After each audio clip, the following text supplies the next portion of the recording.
أعوذ بالله من الشيطان الرجيم.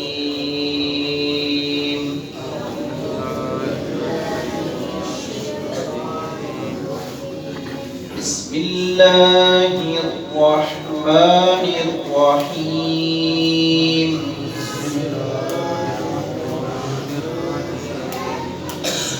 ولولا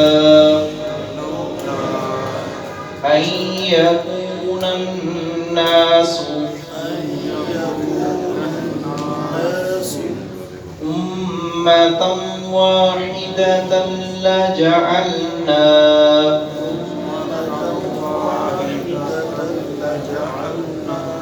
لمن يكفر بالرحمن لبيوتهم سقفا من فضة ومعارج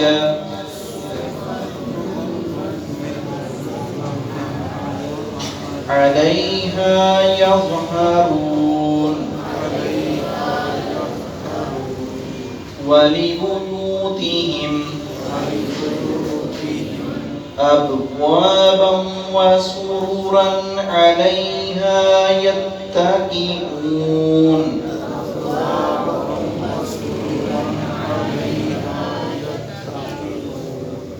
وزخرفا وإن كل ذلك لما متاع الحياة الدنيا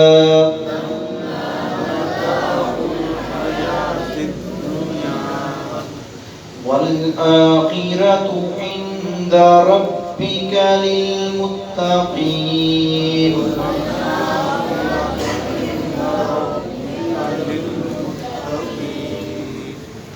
سورۃ الزخرف کی ان آیات میں اللہ رب العزت نے یہ دنیا کی حیثیت بیان کی ہے کہ اللہ رب العزت کے ہاں دنیا کی کوئی قدر و قیمت نہیں ہے، کوئی ویلیو نہیں ہے.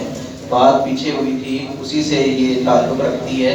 نبی اکرم صلی اللہ علیہ وسلم پر جو کفار مکہ نے اعتراضات کیے ان میں سے ایک یہ بھی بنیادی اعتراض تھا کہ محمد صلی اللہ علیہ وسلم کوئی رئیس زادے نہیں ہے، کوئی اقتدار اور جائیداد کے مالک نہیں ہے، نہ خود نہ ان کا کوئی نسل آبا پچھلے کوئی اس حساب سے وڈیرا سردار چودھری ہو اور جس کے پاس دنیا کا مال ہو دولت ہو اس کو نبوت ملنی چاہیے تھی.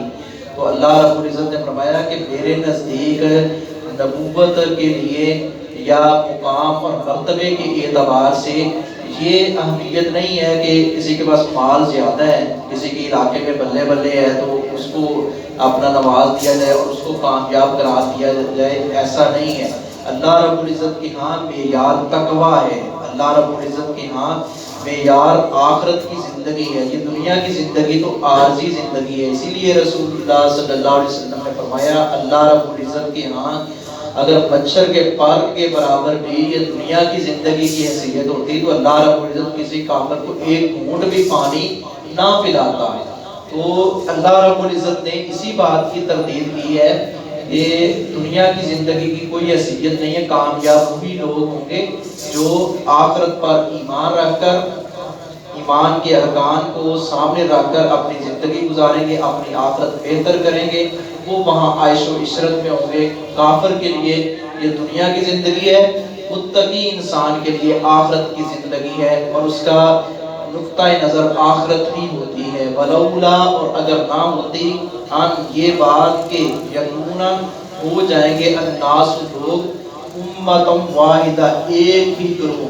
اللہ رب العزت فرماتے ہیں کہ اگر یہ بات نہ ہوتی کہ یہ لوگ ایک ہی گروہ ہو جائیں گے تو پھر کیا ہوتا ہے کہ ہم سب کو کفر پر متفق اگر ہو جاتے، کفر پر ہم متفق کر دیتے تو پھر ہم ضرور بنا دیتے لجعلنا تو ہم ضرور بنا دیتے لمن یکفر ان کے لیے جو کفر کرتے ہیں پھر رحمان کے ساتھ لیبیوت ان کے گھروں کے لیے سقفاً چھتیں من فضة چاندی کی ومعارج اور سیڑھیاں بھی علیہ جن پر یظہرون وہ اوپر چڑھتے ہیں اللہ رب العزت فرما رہے ہیں اس پوری آیت میں کہ اگر یہ مذکورہ بات جو بیان کی گئی اس کا خدشہ نہ ہوتا، سارے کفر پر متفق ہوتے، تو پھر سب کو یہ دنیا کی زندگی میں نواز دیا جاتا، یعنی پھر سارے اسلام کو چھوڑ کر ادھر ہی، کیونکہ انسان فطرتاً مال کو پسند کرتے ہیں، سارے پھر مال کی طرف دوڑ لگائیں گے، پھر رب رحمان کا نام لینے والا کون ہے؟ یہ اللہ رب العزت نے تفاوت اور درجات رکھے ہیں، کسی کو زیادہ دیا ہے، کسی کو کم دیا ہے۔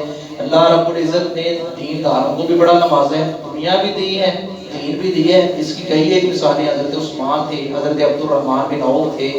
تو یہ دنیا کی زندگی یہ ضرورت ہے، لیکن اگر اللہ کسی کو زیادہ دے دے، حلال کمائے کھائے، اس کے دیے ہوئے میں سے خرچ کرے، تو یہ اللہ کا فضل ہے۔ لیکن ایسا نہیں ہے کہ سارے کافر جو ہیں وہ سارے امیر ہیں اور مسلمان سارے غریب ہیں۔ مسلمانوں میں بھی غریب امیر ہیں، کافروں میں بھی غریب امیر ہیں، لیکن کافر اس چیز کو بنیاد بنا کر سمجھتے ہیں کہ دنیا کی زندگی اس کی کامیاب ہے اور یہ ہمیشہ کی زندگی ہے جس کے پاس مال اور اقتدار، اور مومن یہ سمجھتا ہے کہ نہیں، مال اقتدار یہ دنیا کے اندر دنیا کی چیزیں ہیں، دنیا کی نظروں میں اس کی ویلیو ہے، اللہ رب العزت کے ہاں اس کی کوئی ویلیو نہیں ہے، کوئی قدر و قیمت نہیں ہے۔ تو اللہ رب العزت نے فرمایا کہ اگر ہم اہل کفر کو سارا کچھ دے دیتے تو پھر لوگ سارے کے سارے کافر ہو جاتے، تو اور ان کے سونے کی اپنا چھتیں بنا دیتے، چاندی کی اپنا سونے کی سیڑھی بنا دیتے، چاندی کی چھتیں بنا دیتے، سارا کچھ۔ لیکن اللہ رب العزت کو یہ چیز پسند نہیں ہے، ہماری وجود اور ان کے گھروں کے لیے ابواباً دروازے مسروراً اور تخت بھی علیہا جن پر یہ تاکہ وہ تکیہ لگا کر بیٹھتے ہیں، سارے ایک سے بڑھ کر ایک ہم خوبصورت بنا دیتے، اللہ رب العزت فرماتے ہیں، لیکن اللہ نے ایسا پسند نہیں کیا۔ وَزُخْرُفًا اور سونے کے لیے، وَإِنْ اور نہیں ہے، کُلُّ ذالک سب کچھ یہ، لمبا مگر متاع السامان الحیات دنیا، دنیا کی زندگی کا، یہ دنیا کی زندگی کا سامان ہے، یہ آخرت کا سامان نہیں ہے، اس سے کامیابی نہیں ملے گی۔ کامیابی کیسے ملے گی؟ حالانکہ یہی مال ہے، اگر بندہ اللہ کے راستے میں خرچ کرتا ہے تو یہ ذخیرہ آخرت بن جاتا ہے، اور اس کو ہمیں بھولنا نہیں چاہیے۔ اللہ نے دیا ہے تو اللہ کے راستے میں خرچ کرتے رہنا چاہیے، اور مال وہی کام آئے گا جو کھا لیا ہے، جو خرچ کر دیا، باقی تو سارا پچھلے لے گئے، مسیدہ ہو گیا۔ انسان کی زندگی کا ایک منٹ کا پتہ نہیں، انسان سوچتا ہے میں لاکھوں سے کروڑوں پتی ہے، کروڑوں پتی ہے، تو وہ کہتا ہے میں اربوں خربوں پتی بن جاؤں۔ تو اللہ رب العزت کے یہاں ایسے کوئی عزت نہیں ملے گی۔ عزت کا معیار دنیا نہیں ہے، عزت کا معیار تقویٰ ہے۔ بل آخرت کو عند ربک، آپ کے رب کے نزدیک للمتقین، پرہیزگاروں کے لیے ہے۔ جیسا کہ رسول اللہ صلی اللہ علیہ وسلم نے فرمایا الدنیا سجن المومن و جنت الکافر، آپ نے فرمایا دنیا مومن کے لیے قید خانہ ہے اور کافر کے لیے جنت ہے۔ وہ کافر اس کو جنت ہی سمجھتا ہے، وہ سمجھتا ہے عیش و عشرت ہے، یہی سارا کچھ ہے، اس کا ملجا و ماوا دنیا ہے، وہ کہتا موجیں اڑاؤ سب کچھ یہی ہے۔ مومن سمجھتا ہے کہ نہیں، یہ عارضی زندگی ہے، تو آخرت جو ہے وہاں جا کر کامیابی کا دار و مدار ہے، وہاں کامیابی ملے گی۔ اللہ عمل کی توفیق عطا فرمائے۔